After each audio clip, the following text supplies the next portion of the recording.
भक्त बंधु और बहनों, आज के अपने इस वीडियो में हम जानेंगे नाग पंचमी की कथा या फिर नाग पंचमी की कहानी। इस नाग पंचमी कथा या नाग पंचमी की कहानी को नाग पंचमी के दिन अवश्य सुनना या पढ़ना चाहिए। आप चाहे नाग भगवान की पूजा करते हो या ना करते हो, तब भी आपको इस कहानी को जरूर सुनना चाहिए नाग पंचमी के दिन। आइए फिर जानते हैं नाग पंचमी की कथा या फिर नाग पंचमी की कहानी। नाग पंचमी की कथा इस प्रकार से है। एक राजा के 7 पुत्र थे। उन सबके विवाह हो चुके थे। उनमें से 6 पुत्रों की संतान भी हो चुकी थी।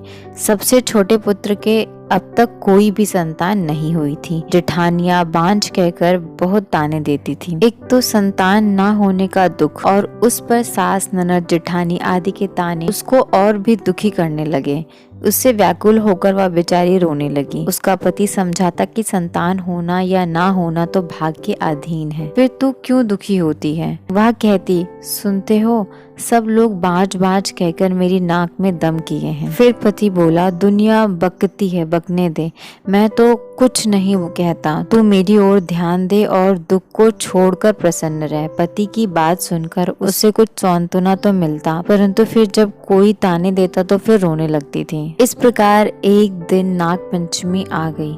चौथी की रात को उसने स्वप्न में 5 नाग दिखाई दिए, जिसमें से एक ने कहा, अरे पुत्री, कल नाग पंचमी है, अगर तू हमारा पूजन करे तो तुझे पुत्र रत्न की प्राप्ति हो सकती है। यह सुनकर वह उठ बैठी और पति को जगाकर स्वप्न का सारा हाल सुना दिया। पति ने कहा, यह कौन सी बड़ी बात है, 5 नाग अगर दिखाई दिए हैं तो 5 की आकृति बना करके उनका पूजन कर देना। नाग लोग ठंडा भोजन ग्रहण करते हैं, इसीलिए उन्हें कच्चे दूध से प्रसन्न करना।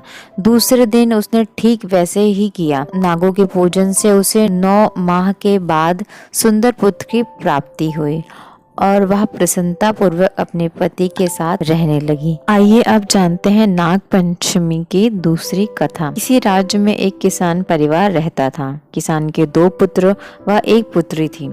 एक दिन हल जोतते समय हल से नाग के 3 बच्चे कुचलकर मर गए। नागिन पहले तो विलाप कर रही थी, फिर उसने अपने संतान के हत्यारे से बदला लेने का संकल्प किया। रात्रि को अंधकार में नागिन ने किसान, उसकी पत्नी व दोनों लड़कों को डस लिया। अगले दिन प्रातः किसान की पुत्री को डसने के उद्देश्य से नागिन फिर चली तो किसान कन्या ने उसके सामने दूध का भरा कटोरा रख दिया। हाथ जोड़कर क्षमा मांगने लगी। नागिन ने प्रसन्न होकर उसके माता पिता व दोनों भाइयों को भी पुनः जीवित कर दिया। उस दिन श्रवण शुक्ल पंचमी थी। तब से आज तक नागों के प्रकोप से बचने के लिए इस दिन नागों की पूजा की जाती है।